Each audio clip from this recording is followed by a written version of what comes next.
welcome back to the Spoonie Stitcher channel. I'm Shannon the Spoonie Stitcher. You're inside the stitchery and I'm very happy you're here today. Let's talk about something that not a lot of people talk about. CroJo. Well, the loss of it.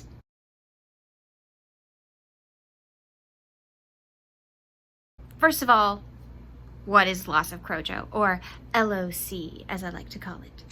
So what is loss of CroJo? Well, that's when you just kind of don't have that desire or feeling of you want to crochet. So it's your Crochet Mojo. You're just not feeling it. First of all, a lot of people think of that negatively. It's like rain.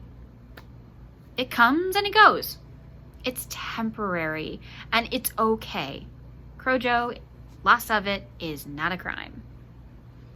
So we're going to talk about some of the causes of why people lose their CroJo and then what we can do about it. Because if it really does bother some people, they want to know what they can do about it.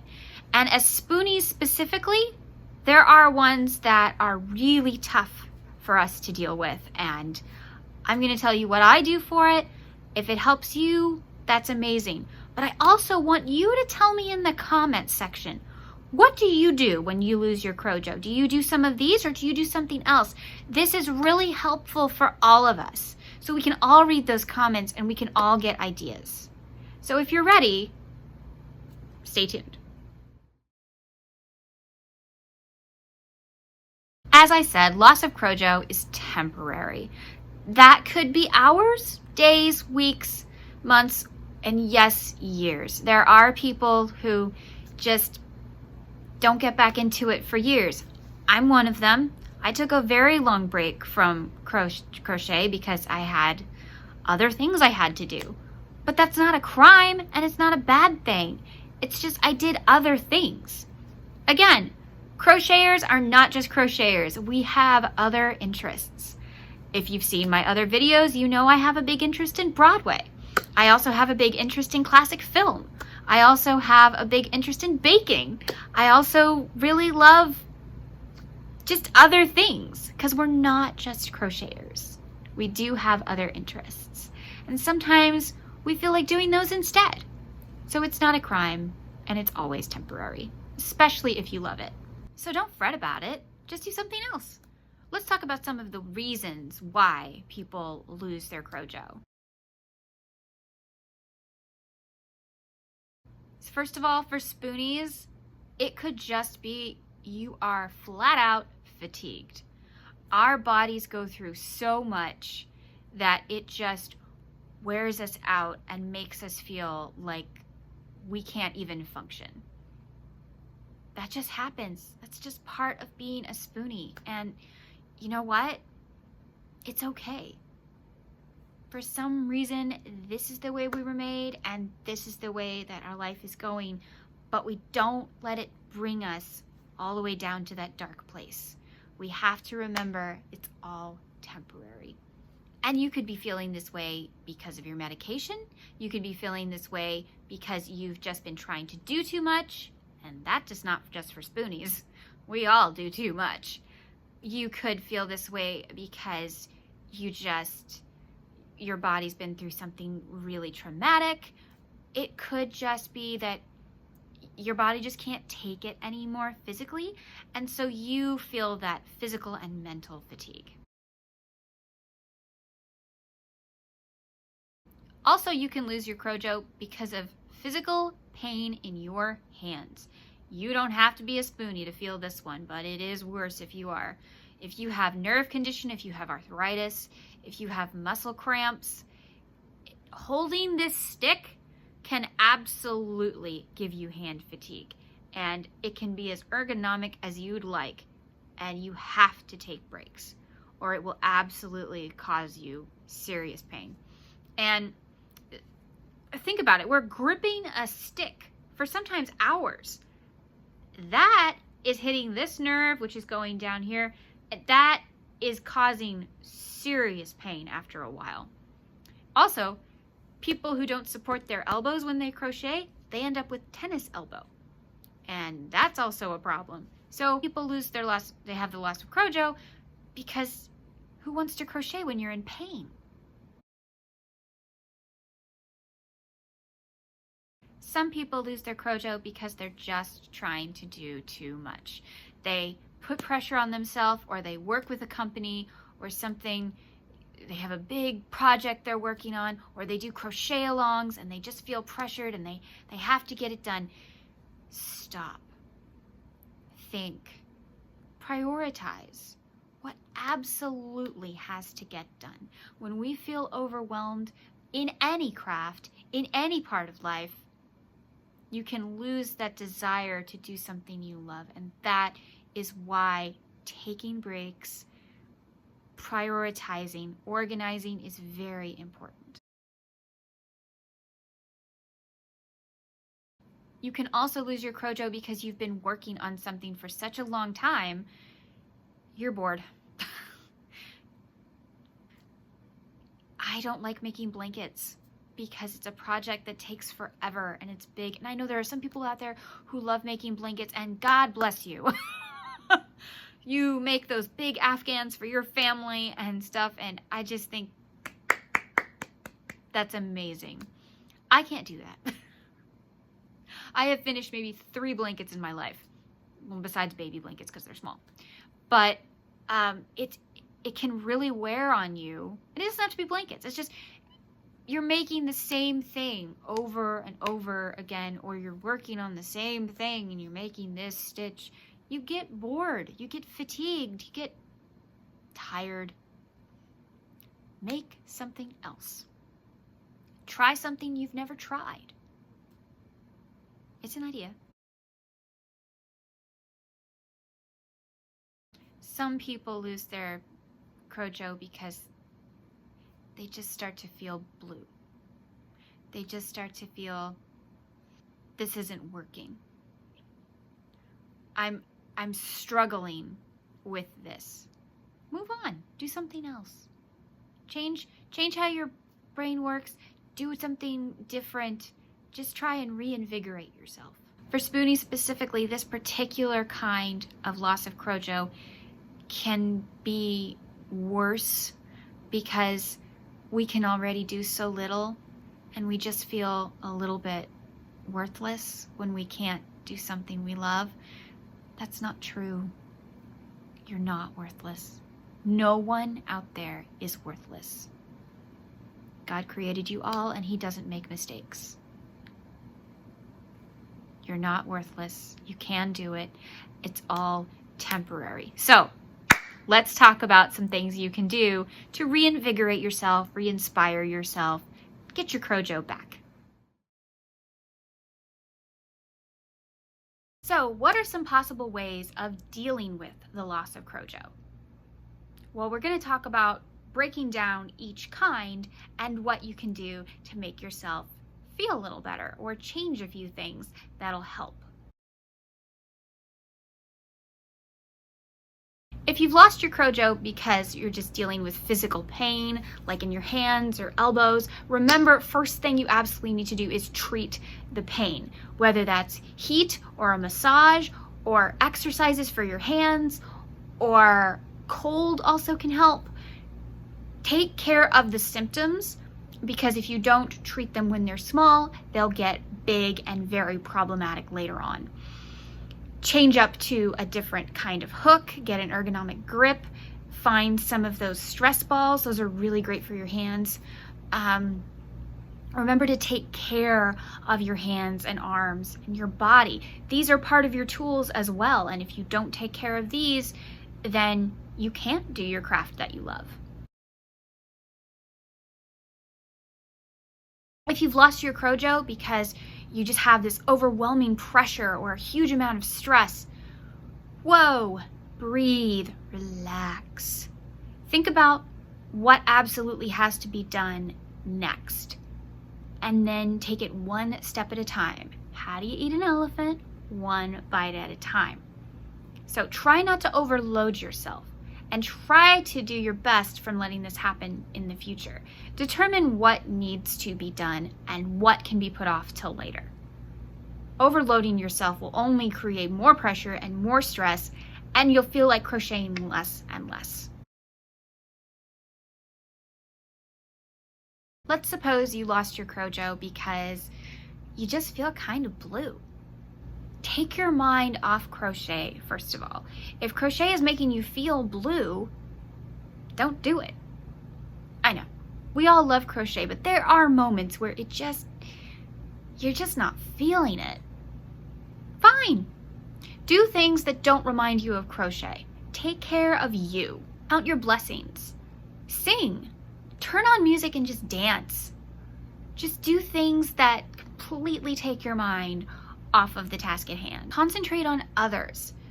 Focusing our minds on helping other people rather than helping ourselves is such a great way to automatically feel better. But don't turn it into a pressure situation, because then you'll have what I mentioned before, which is the loss of CroJo from stress and pressure. A really good thing that I love to do is bubble baths, but also get a mug of a warm beverage, get a cozy blanket, grab an animal if you've got one. If you don't, that's okay. The blanket should be enough.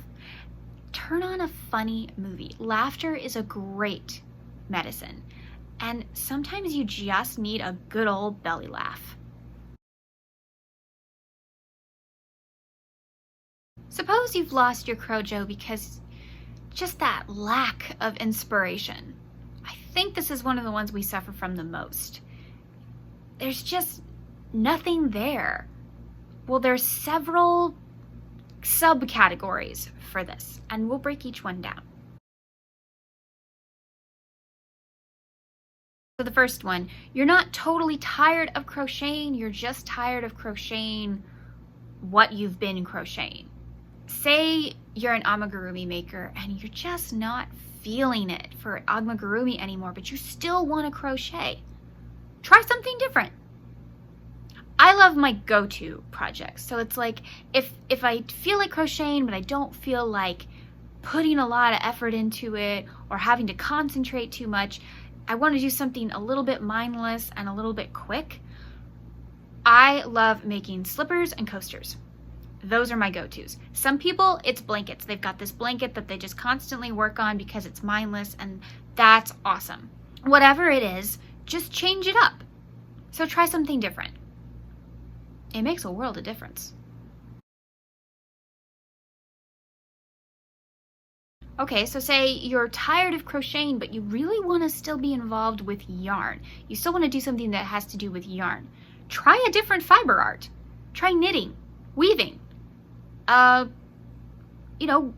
needle felting. So I've been knitting a scarf for 6 years. Yeah, that's not an exaggeration. Just every once in a while, when my hands get a little bit tired, or I just feel like doing something different with yarn, I go back to my scarf and I pick up my knitting needles and I knit my scarf. And I may never finish it, but you know what? It's something different for my brain. It's something different for my hands. It's just good to change it up once in a while. Okay, so you don't want to do a fiber art, but you still want to be involved with yarn. I've got several options for you. Sort your yarn, reorganize your yarn, go through your stash. There might be stuff in there that you didn't even know you had, and that could inspire you. You never know. Or you could be like, why do I still have this? Donate it if you don't want it anymore. Or if it's a really nice one, sell it on one of those apps or something. Give it to a friend. Do a yarn swap with somebody. Everybody's got different stuff in their stash.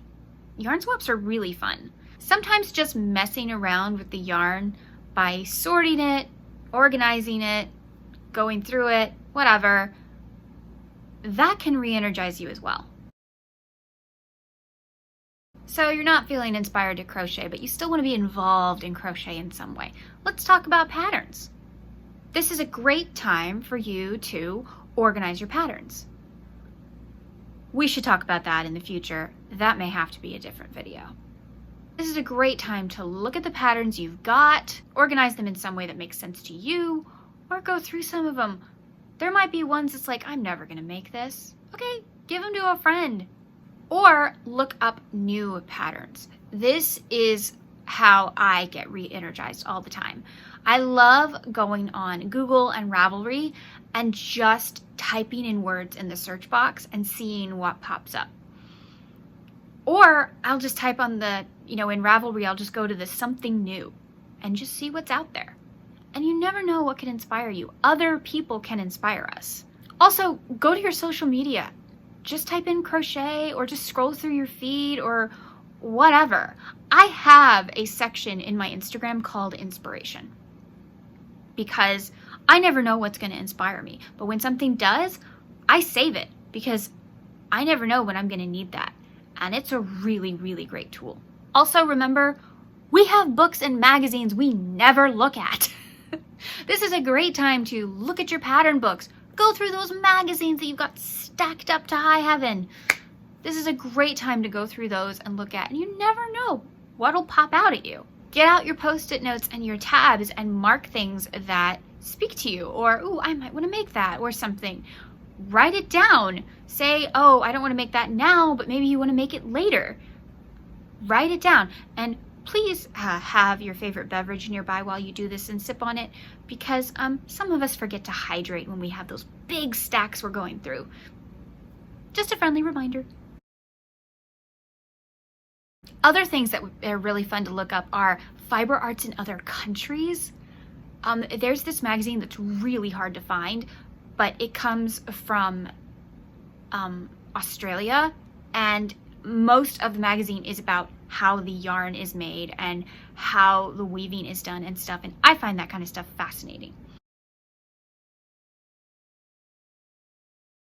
But you also might want to look up things like different color combinations. You could also look up videos on embroidery. Maybe this is a great time to practice your embroidery. Or you know what? You could look up different techniques like using puffy paint or combing out yarn, or just different things that involve your craft but don't involve your stress or lack of inspiration. I also highly recommend going window yarn shopping. Okay, you don't actually buy anything. You know those catalogs that come to your house? Well, for some of us, they still come to our house. Or the just the yarn websites themselves. I love looking at those and buying nothing, because people will come up with color combinations I never thought of, designs I never thought of, and just other things will just inspire me. Or I'll see a brand new color and I'll be like, ooh, what could I do with that? And I won't buy it, but I'll think about it and I'll try and figure out how that color could be worked into something. And then if you're inspired enough and have the budget and room for it, go ahead and buy the yarn. But just looking at yarn can inspire you. And sometimes our own stash isn't inspiring enough. But seeing what other people use and seeing the new colors that are out there and stuff can inspire you. So go window shopping. It's fun. Go to YouTube. Watch tutorials. Maybe learn a new stitch. That can totally inspire an entire project.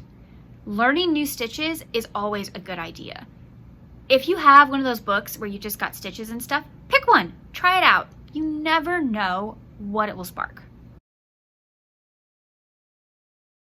This is one of my favorites. Watch something that has nothing to do with yarn and crochet.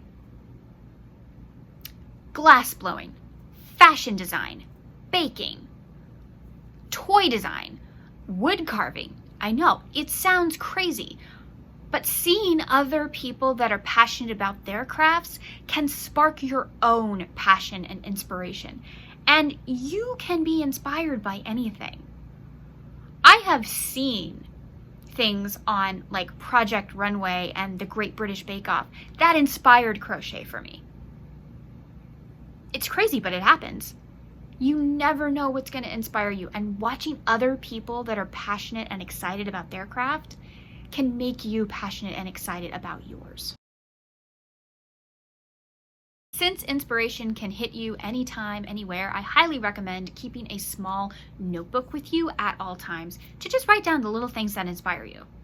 Or have a couple, like maybe one's in your nightstand, and you just have those ideas when you're in bed, and maybe you carry one in your purse or something.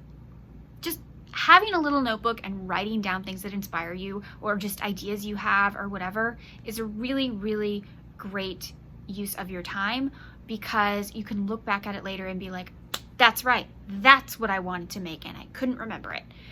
And if you're a Spoonie and you forget things constantly, notebooks are just a good idea in general.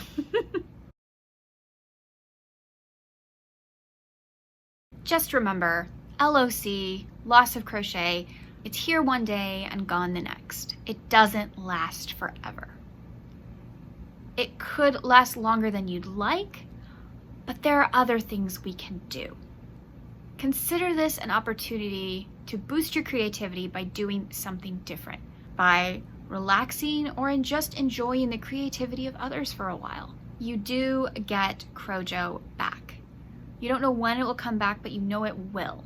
So don't be discouraged by it. Consider this just a vacation from crochet for a while. There are other things you can do. There are people you can be with. And remember, crocheters are not just crocheters. Don't forget about the other things you love to do. Personally, I love to draw. I love to bake. I love to cook. I like working on wood with my dad. I like to enjoy the arts.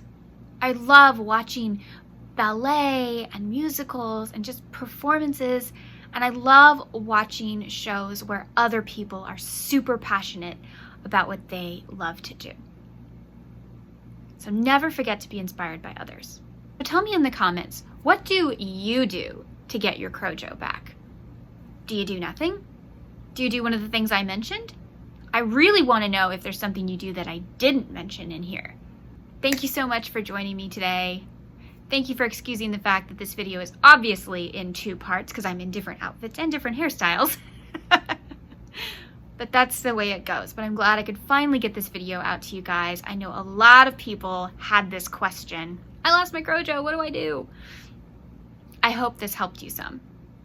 Thank you so much for joining me today. If you like this video, please give it a thumbs up and remember to subscribe to my Yarn Zebra family. I've got all kinds of videos on here, lots of handy hints and helps, and also there's a couple tutorials, my Broadway bears, and my questions from you.